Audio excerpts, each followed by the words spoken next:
Dictionary కనిపెట్టాడు ఆయన. తెలుగుని వాడుక భాషను చేసిన గిడుగు రామ్మూర్తి గారు సవర భాషకి డిక్షనరీ కనిపెట్టిన మహానుభావుడు. అలాంటి మహానుభావులు ఉన్న నేల ఇది శ్రీకాకుళం, ఉత్తరాంధ్ర.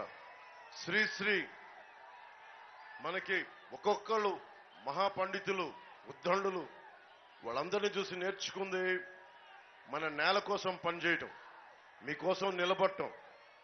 అక్కడ చూస్తా ఉన్నా ఎలక్షన్ కమిషన్ ఇంకా ఎందుకు ఉంచిందో అది కలలు నిజం చేయడానికి. కెమెరా అటు చెప్ప.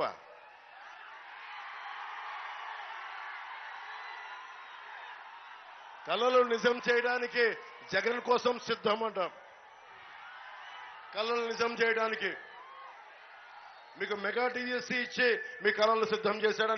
నిజం చేశాడా? ఉపాధి అవకాశాలు కల్పించాడా? ఎస్టీ సబ్ ప్లాన్ ఇచ్చాడా మీకు?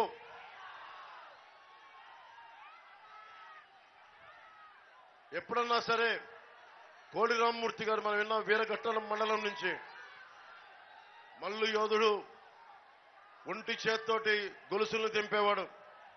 అలాంటి వీరఘట్టం మండలం ఉన్న పాలకొండ నియోజకవర్గం, అలాంటి యువత ఉన్నారు ఇక్కడ.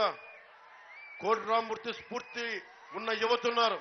మీకోసం ఎప్పుడన్నా జగన్ గాని ఇక్కడున్న ఎంపీ, మనకి ఎమ్మెల్యే, మన వైసీపీ నాయకులు కానీ ఏ రోజన్నా వచ్చి యువతకి ఏం కావాలి, మీకు ఎలాంటి ఉపాధి అవకాశాలు కావాలి అని ఎవరన్నా అడిగారా మీకు? ఆ పోస్టర్ దేనికి? మరి ఆయన జగన్ సిద్ధం ఏం కళలు నిజం చేస్తాడు? ఏం కళలు నిజం చేస్తాడు? మద్యపానాన్ని నిషేధిస్తానని చెప్పాడు. 60 రూపాయల మద్యాన్ని 200కు అమ్ముతున్నాడు. ఆ కళలు నిజం చేయడానికి సిద్ధం వచ్చాడా? 30,000 మంది ఆడపిల్లలు మాయమైపోతే వాళ్ళ ఇంట్లో ఏడుపులు నిజం చేయడానికి వచ్చాడా? జగన్ కోసం సిద్ధం అని. సిపిఎస్ రద్దు చేస్తానని చెప్పాడు, సిపిఎస్ రద్దు చేయలేదు. ఇంకేం కళలు నిజం చేస్తావు? ఇతనికి ఇంకొకసారి మీరు అవకాశం ఇచ్చే హక్కు, అతను అడిగి ఓట్లు అడిగే హక్కు మీకు అతనికి ఉందా? మీరు ఆలోచించండి ఒకసారి.